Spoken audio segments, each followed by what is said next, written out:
My name's Adele Onyango, and welcome to another episode of Legally Clueless. No, seriously, I have no clue what I'm doing, but I'm pretty sure I'm not the only one. Hey you, welcome to episode 229 of Legally Clueless. Thank you so much for rocking with this podcast. If you are an OG member, I truly appreciate you. If this is your first time listening to this podcast, audio episodes like this go out every single Monday. And you can stream them on Spotify or everywhere else you find podcasts on. If you go to our website, which is legallycluelessafrica.com, you can officially join our community, just sign up, and you can watch our tour and video series that are super awesome as well. All right, back to this episode. Really excited about the story you're going to hear because it's someone who I didn't know before recording their story, but she ended up being so inspiring. I don't even think she knew that not just her story, but like her, that she had that effect. Anyway, her name is Esther. Listen to this. Eventually went to the doctor and they checked him. They did some tests. All of them came negative until then they said we do like a cancer test. Well, I didn't know it was a cancer test at that time called FNA, and they had to prick one of the swellings and draw some fluid. And this was December 2016 when he was 4. The results came back, which was a negative. Then we were happy. We were phew. Now we can enjoy the holiday because schools are just closed. And off we went to the coast. I noticed again, most of the swellings had gone, but there were 2 prominent ones behind the ears. He organized for one of his lymph nodes to actually be removed for testing, which meant we had to go to theatre. And goodness, that was scary. So eventually the doctor came and she's like, "Do you realize your child has cancer?" That's Esther's story. It's coming up a little later in this episode, but let's jump into Song of the Week, which genuinely I stumbled on this song. I can't remember what playlist I'd found, like those already curated playlists if you're listening on Spotify or like your Apple Music. And then this song started and I was like, it sounds so good. And then when I checked the name of the song, it's called Zanzibar. So I was like, wait, is this by like an East African artist? And no, it's not. At least I don't think so. The name of the artist is Kamaliza. I really like this song. And I know I sound shocked that I like it. No, it's just that I'm such a creature of habit. It's normally so hard for me to go out and discover new music, which is why I love Song of the Week, because it forces me to do that. And so whenever I do that and I find songs that I love, I'm like, maybe trying to discover new music is a thing. I don't know if you can hear the sarcasm. Anyway, a bit of a catch up. First and foremost, I want you to save this date, which is the 26th of August. We're going to be doing something that we have never done before as Legally Clueless, and you're invited. And that's all I can say right now. Just save the date. Please, just save the date. This is something that everyone in our family can be part of. Oh my goodness, I'm not saying too much. Just save the date. 26th of August, all right? Another thing I'm very excited about is tomorrow starts our 5-day podcast masterclass, tomorrow being Mondays. I don't know when you're listening to this. And we completely sold out, like by mid last week. All the slots were booked out, and so we had to add an additional 10 to the entire group. But I was really excited, and I've been working on what every class is going to look like, the assignments for every day, the projects, the presentations, and I really like teaching.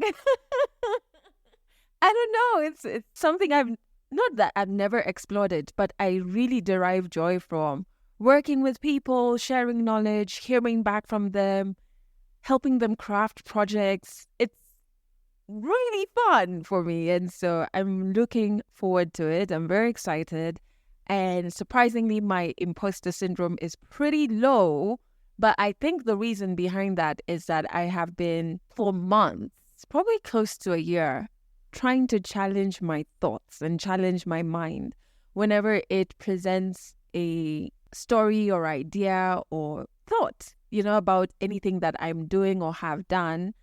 I don't take that as a gospel truth. I kind of have a back and forth with my mind. I know that sounds weird, but I do it. And then I challenge, especially those thoughts that doubt my capabilities. You know, those ones that say I'm not enough, I shouldn't be doing this, that, or the other. I suck at this, I suck at that. I really have started challenging them, and my inner voice has, oh my goodness, become so much sweeter and softer with me. It's always like I'm my own best friend, which I guess is how things should be. But yeah, I think that's really why my imposter syndrome is at an all-time low, because even my inner voice throughout, because I've been a bit low, a bit of last week into the middle of the week. And so I was having a problem even like sticking to my routine, waking up on time, etc. Back in the day, I would have shit on myself and just been like, oh, you're terrible. Look how lazy you are, etc. I think there was one day I remember I was getting out of bed at 9:53. Normally I get out of bed between 7 and 7:30. And so by 9, I've had breakfast, everything. I'm in my office. I've started my work day. But this particular day, I was like so out of it. At 9:53, I was rolling out of bed. And my inner voice is just like, maybe you're just a little more tired than other days. It's okay. Like, you'll still get some work done and we're going to clap for you. And you know, on those days, because you normally have telltale signs when you're not 100. And I remember talking about this many episodes ago.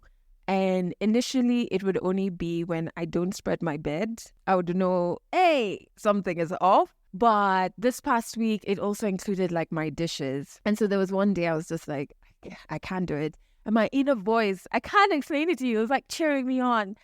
You can do it, you know? And something as mundane as washing the dishes, but it's a task nonetheless. And so did it. And I was like, yay. Inner voice is cheering, like, yay. And inner voice is like, guess what? Now we can go to our to-do list in the office and we're going to be able to do that, you know? And it's, whew. It's been such a hard journey to get to this point. Anyway, I went on a bit of a tangent there, but yeah, my imposter syndrome is at an all-time low, which I'm super glad about. But let's jump into 100 African stories. Esther is a storyteller in this episode. Well, part 1 of her story. And I met her through Faraja Cancer Support. And they're an organization here in Kenya. And I first learned about them from my late mom, actually. I think probably my first 2 times going there were with my mom. And they offer support not only to patients, people who are battling cancer, but to caregivers as well, or family members, etc. And I'll tell you more of what they do in a bit. But here's part 1 of Esther's story, and she takes us through living through her greatest fear when it comes to motherhood. 100 African stories on Legally Clueless. Stories from Africa. My name is Esther Mwangi. I was born in Karatina, and that's where I grew up and went to school there until end of high school. Then went to Eldoret for uni, Moore University. Then after that, I went to Europe. I went to England, where I furthered my studies and worked for quite some years. Then moved back to Kenya and stayed in Nairobi for 2 years. Then moved to Gilgil, lived there for 10 years. Then moved to Kiambu County, where I've been living for the last, how many months is it since September? Well, quite a few months. Yeah, almost a year. Yeah. Okay. I happened to go through my education, both primary and high school in Karatina, and then only left when I was going to uni and moved to the Rift Valley.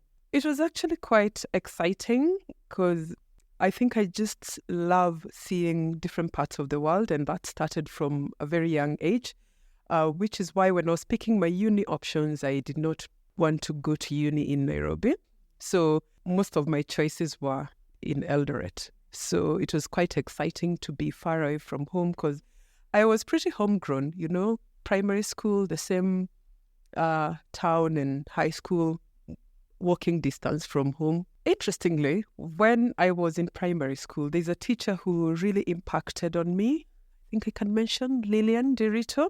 And I recently saw her. She came to say hello to me. She's still teaching, almost retiring, but she made me want to be a teacher at class 3.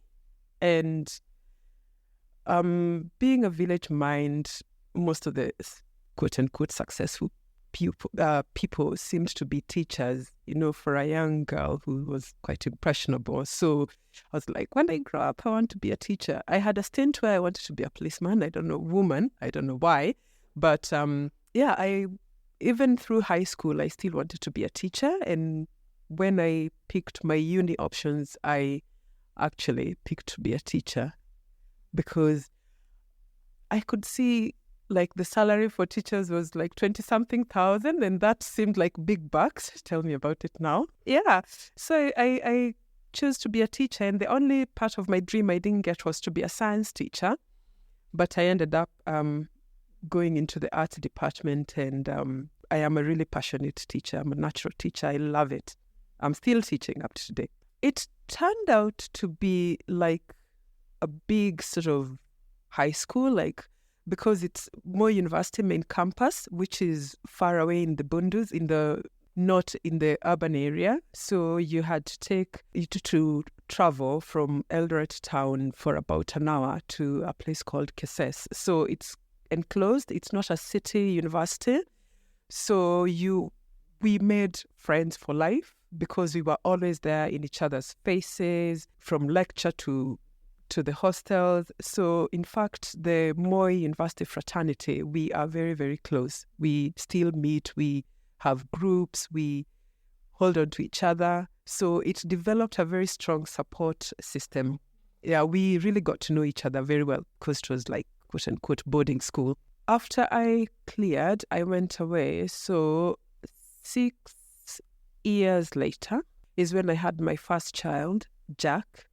And then 2 years, 8 months later, then I had my second child. So that is after I had been, at that time I was shuttling between Kenya and the UK where I was teaching. And then I decided to have my kids back here in Kenya. And then, so I came back when I was nearly delivering the first child, and then had him, then shuttled a bit between Nairobi and the UK. Then when I was expecting the second one, I decided, now this is it. I can't live like this. This quote-unquote transnational motherhood is not working for me. I need to put my feet on the ground.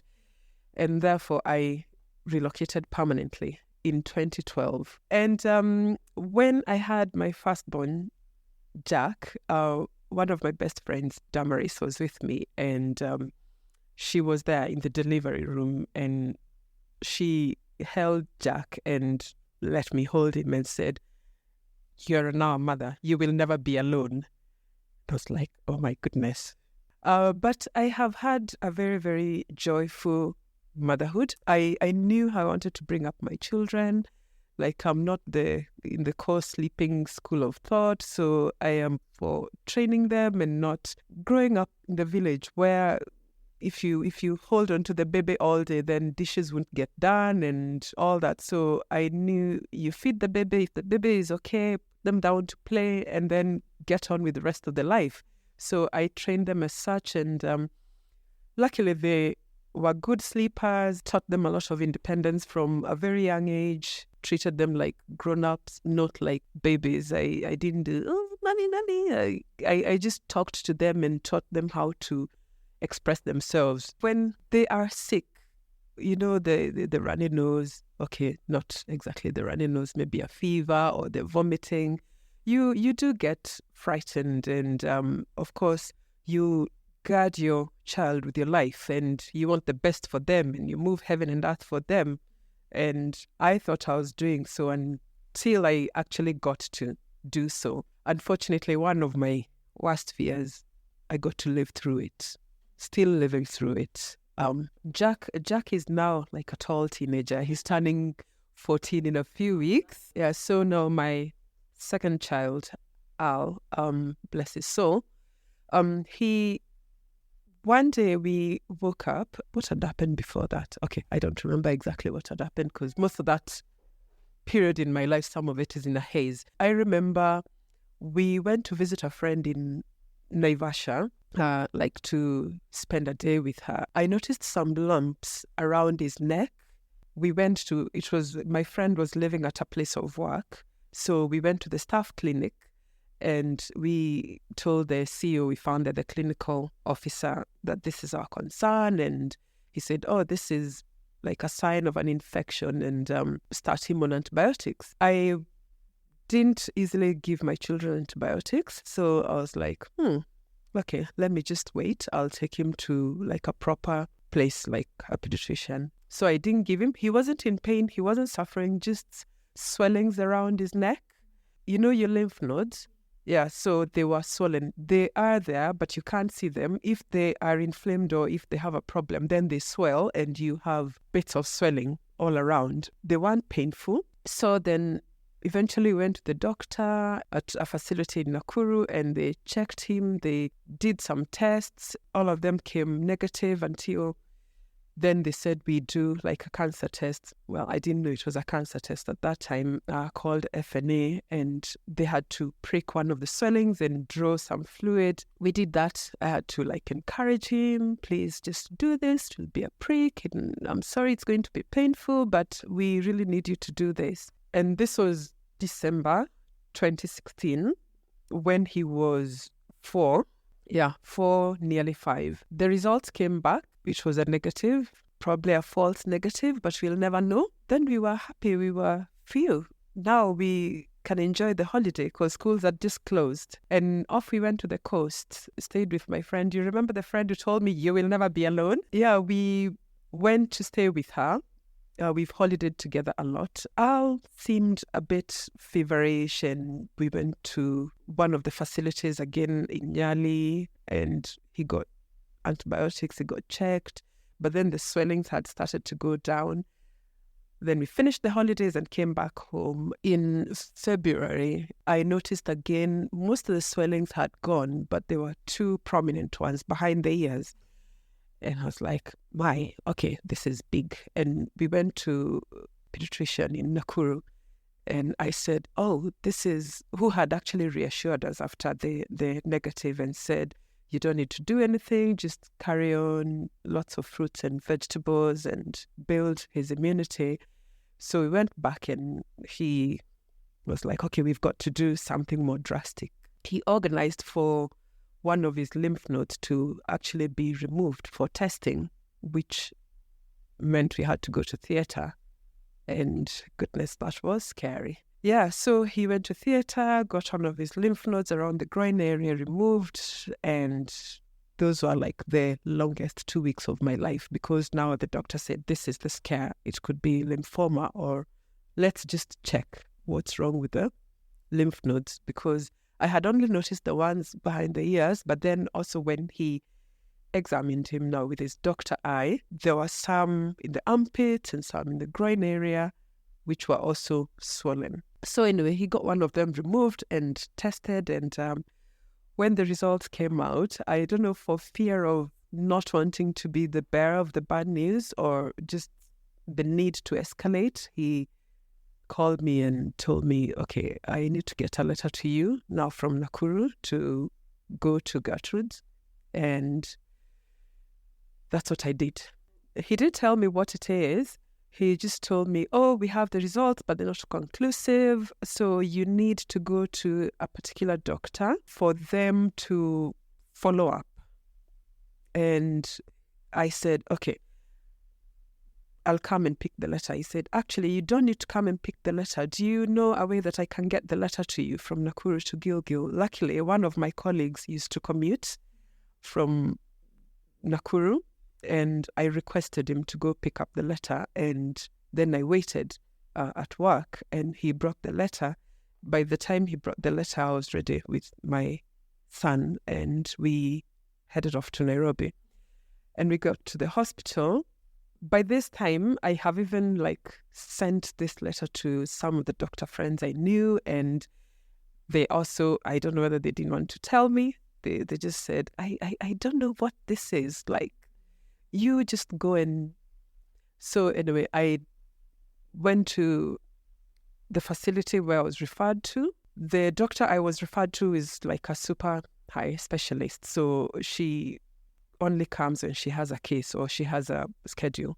And so they called her and they were like, I have this case from Nakuru. It is a non-Hodgkin's lymphoma query, and me and my phone, I Googled that. Even if I didn't know how to spell it, I wrote something closer to it, and boom, cancer. And by the time he was off that call, I had already like sobbed so much. And geez, the bombshell. So I quickly texted my friends. I don't know what to do with this information. I don't know whether it actually is, but there's this question. And luckily, within 20 minutes or 30, I had like 15, 20 girls there already because they all lived in Nairobi. So when he got off the call, it was like, these results are showing something, but let's wait for the doctor. So eventually the doctor came and she's like, do you realize your child has cancer? And I was like, she's a very good doctor, just that her finesse is not her thing. She tells it as it is. I think she expects us to all have shock absorbers of that nature. So from that day, our lives have never been the same. At that point, I am crying, but I don't want to show Al that I'm crying. So when I could gather my bits together, I would run to the toilet, do a big sob, sort of pat my face and drink water, breathe calm. And then he was very observant. And he's like, Mommy, why are your eyes red? And I'd be like, oh, when I was washing my face, I think some soap got in my eyes and let me go and check. I go and cry again. But then at that point, my friends were there, so they were distracting him. And in one corner, you have someone distracting him. In the other corner, you have me and my friends, now the other group, trying to make sense of the situation and what needs to be done. And yeah, and then also Jack and my nephew were still in Gilgil, they're in school. So it was one long day. And this one had to be admitted right away. So yeah, it was one long day. Anyhow, we got our act together as much as we could in the best way we knew how to, faced with the crisis. Al started treatment. And we ended up staying a good 9 months in and out of hospital, like mostly in hospital rather than out of hospital. An expensive affair, which very, very few people can afford that. And so there was fundraising, just people jumping into action, friends looking after the children back home, others coming and holding my hand in hospital, others fundraising, others just people doing things. Now, for a 4-year-old, it started with theatre because they had to insert a special thing called a chemoport, where instead of putting an IV line every time, they would come and insert the needle in the chemoport. So he had to go to theatre. Like, I remember handing him over at the theatre door. There's the line which I couldn't cross. And we've watched movies, we've watched like things about cancer. So of course the first day was really upsetting, and the next few months or few years, because most of the films that we've watched about cancer or even cases which we've gotten to know, most of them are not happy ending. So you sort of look at your child and think any minute he could go. The treatment, of course, he got lots of chemotherapy and he got radiation, and the chemotherapy is drugs which they infuse. They are toxic. And one of the things that really stood out for me is that everyone who is handling these drugs has to wear gloves. Even when he vomits, because some of them made him vomit, they made me wear gloves so that I can empty and clean him up. And knowing that that thing is going into your child's body, as toxic as it is, it's not easy, you know.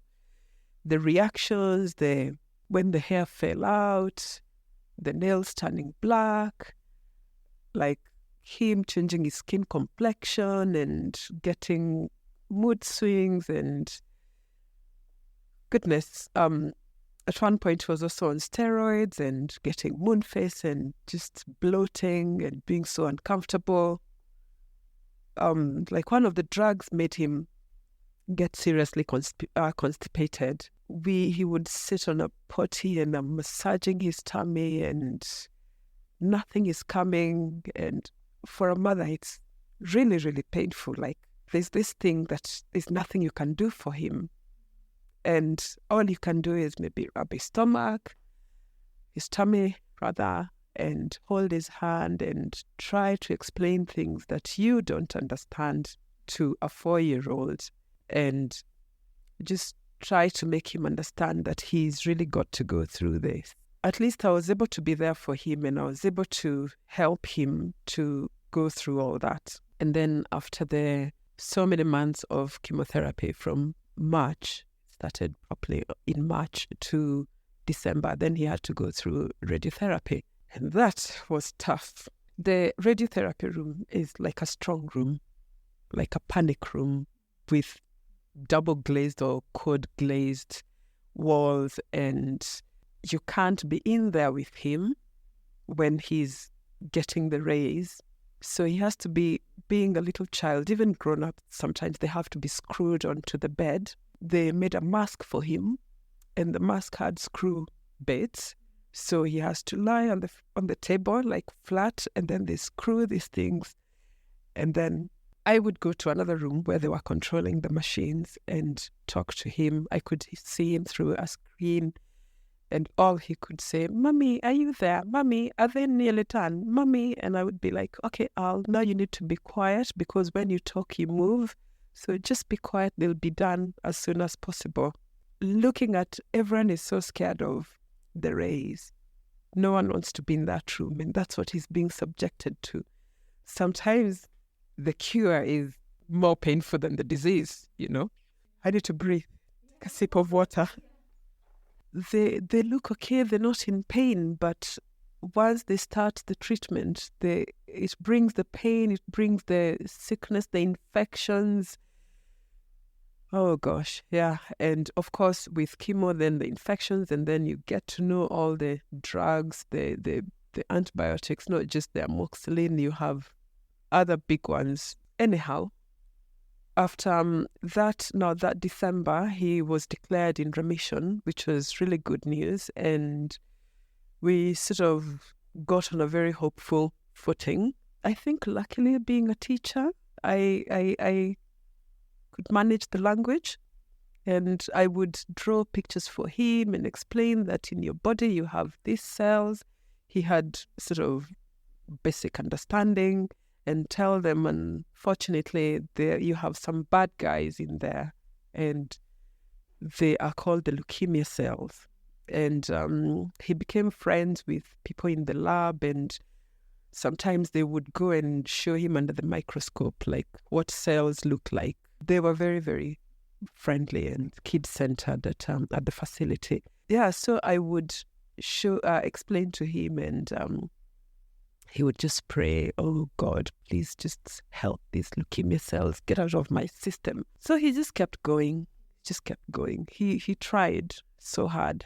Yeah, so he got declared in remission, and we came back to hospital as he was still under surveillance and under some treatment. Eventually, he was able to go back to school in May of 2018. We carried on with life as normal. He was enjoying his life, like second chances. I love the outdoors. So he was also, my kids have grown up like knowing the outdoors life, walking, picnic, whatever, camping. We even took part in like a charity walk for Gertrude's against to help raise money for children fighting cancer, and he was one of the success stories. He flagged off the walk, and gosh, I remember him throwing a tantrum at the end of the walk because his brother and a family friend's child came first and second and got medals, and he didn't get a medal because we carried him for most of the walk, and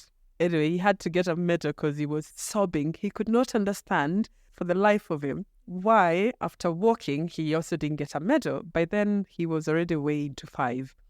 Anyway, he did get a medal. After that, very, very shortly, like a few days after, he unfortunately was diagnosed with the relapse because, cancer can come back. So he enjoyed a few months of, like a year of remission. And I had been trained by the doctors what to look out for in terms of relapse, some examinations to do, to just like be really keen. And one day when I did this almost every day, I was still helping him with taking a bath. So at least once a week, I would assist him so that I can examine him. And went back to the drawing board. He got a testicular relapse because what they told me, it was also like another degree, is that the leukemia cells, when they do the chemo, they fight the ones in the system, but then the central nervous system protects itself so much that sometimes the chemotherapy doesn't penetrate, which is why now they did the radiation, because he had cranial, the spine and the brain radiation. But they call them sanctuary sites, like where the cancer cells can hide. One of them is the testes, because it's, again, very well protected. And because they didn't give him radiation for that, it's not standard like to give the radiation for the testes. That happened to be where we got the relapse. I called my friend who is a doctor and said, this is what I'm thinking. And then we were going to her house and she examined him and she's like, this is still within the normal size for the age. Let's see. And then within 2 days, it had become very big. I remember at that time I was at work and we had a nurse at work, and I took him to the nurse and requested, can you actually, with your nurse eye, check for me whether there's a problem here? And she said, definitely this is not normal for his age. And so I got on the phone with now his specialist and told her, and she's like, that sounds like a testicular relapse. You need to get to the facility immediately. And I was devastated, like tears all the way on the steering wheel from Gilgil to Nairobi. And so they were like, yeah, this is it. So we don't have the kind of facility, the kind of services that you need for this. So you've got to go to a different country.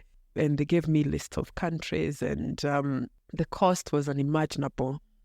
And the one which seemed more sort of within reach, though a far-fetched, was India. And so we had to just regroup, and India it was.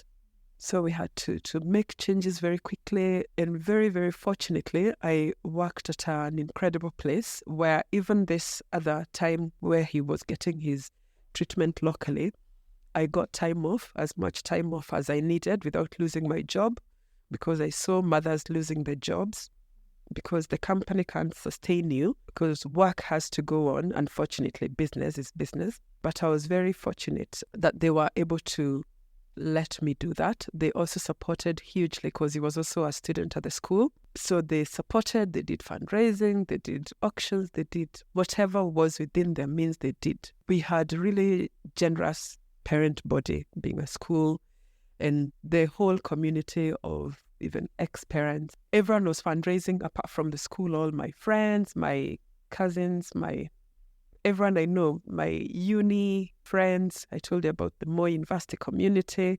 And also, I think I'm compelled to say this, all the girls in my former school, Tumutumu girls, they all rallied support, and everyone in and out of Kenya, my networks in the UK, people I lived with, everyone just rallied support. And in the end, he was able to have the stem cell transplant. And we were in India for 9 months, 9 very, very long months, because they had to start from the beginning, from chemo.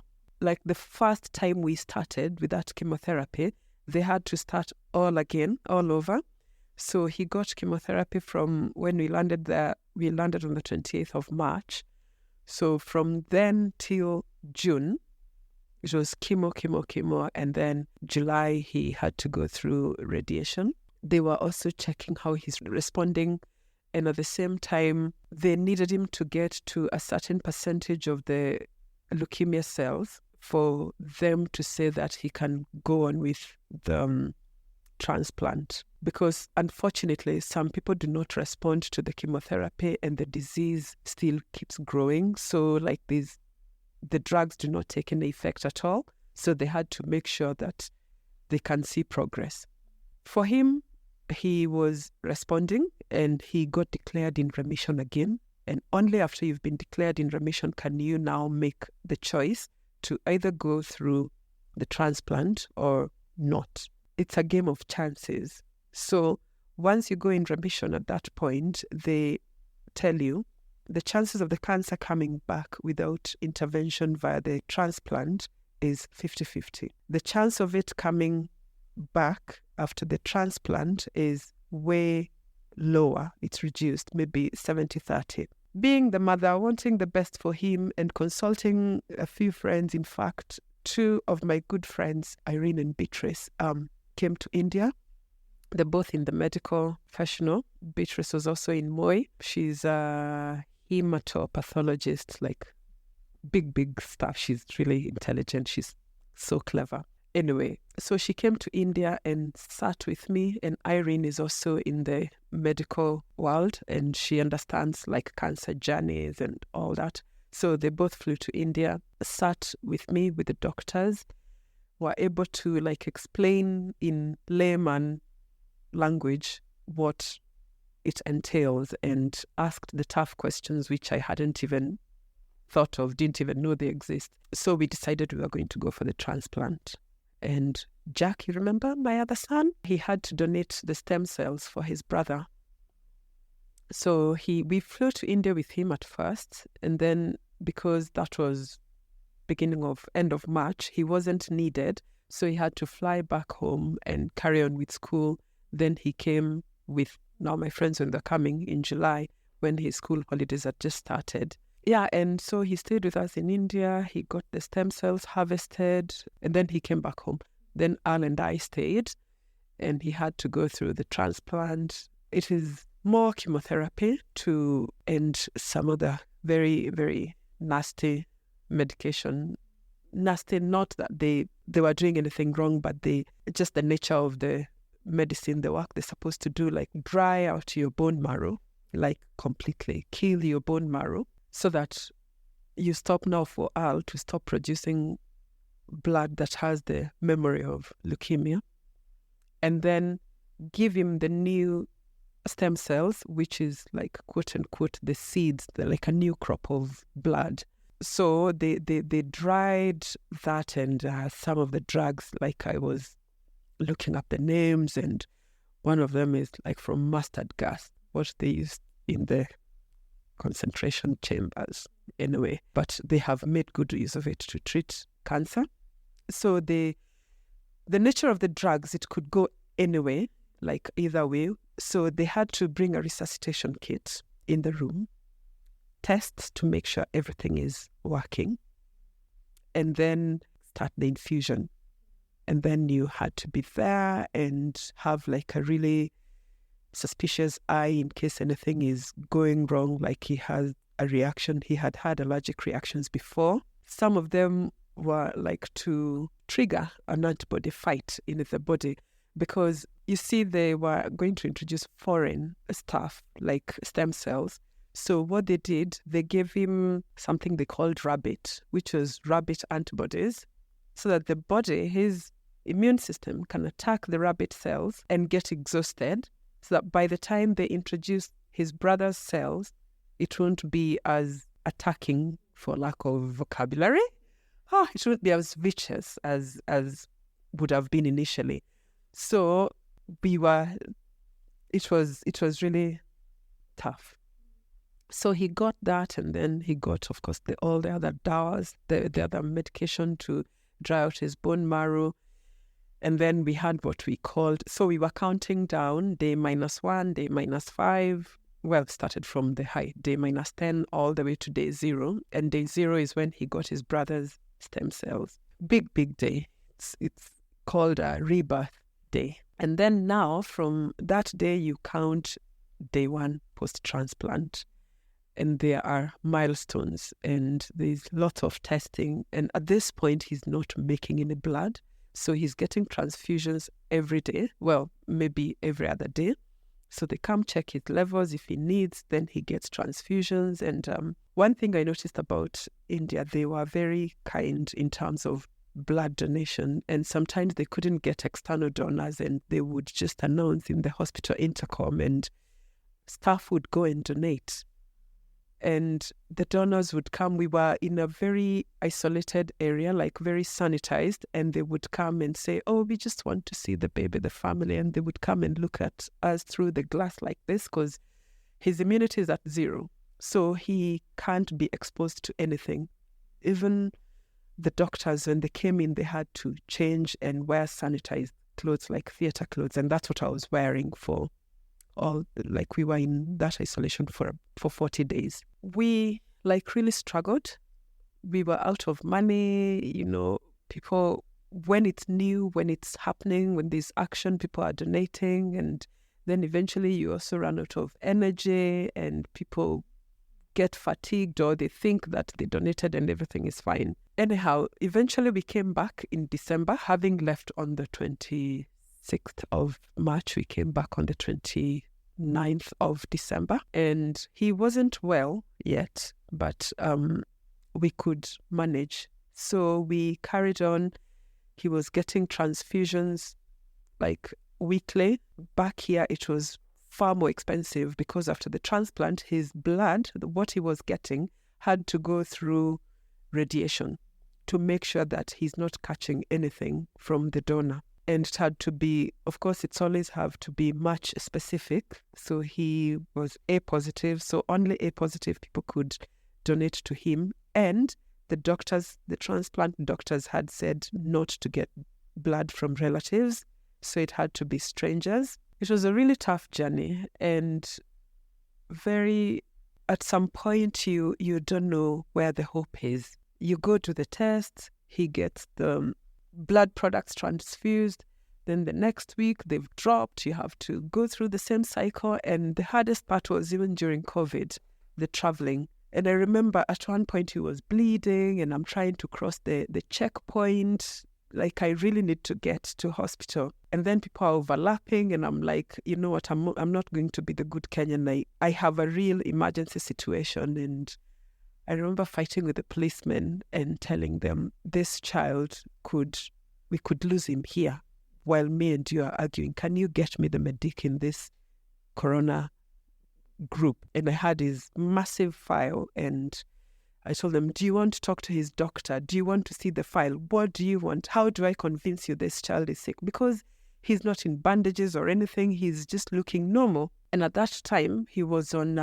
steroids, because he was having what they call graft versus host disease, where his body was sort of trying to reject his brother's cells. And so that one is usually calmed down with steroids, amongst other things. So he was on steroids, so his face is exploding, and he was getting like euphoria, those side effects of, so he was a bit hyper and grumpy, like, why are we standing here? Why can't we just go? Why? So you're trying to calm him down, you're trying to get to hospital, you're trying to coordinate the donors, you're trying to coordinate the radiation of the blood products, you're trying to look for money, your mind is on like 1,000 things, and the least you need is a moment to cause it to explode. I did explode a few times, unashamedly so, because when you're in a crisis of that magnitude, I would like to see someone who would do better,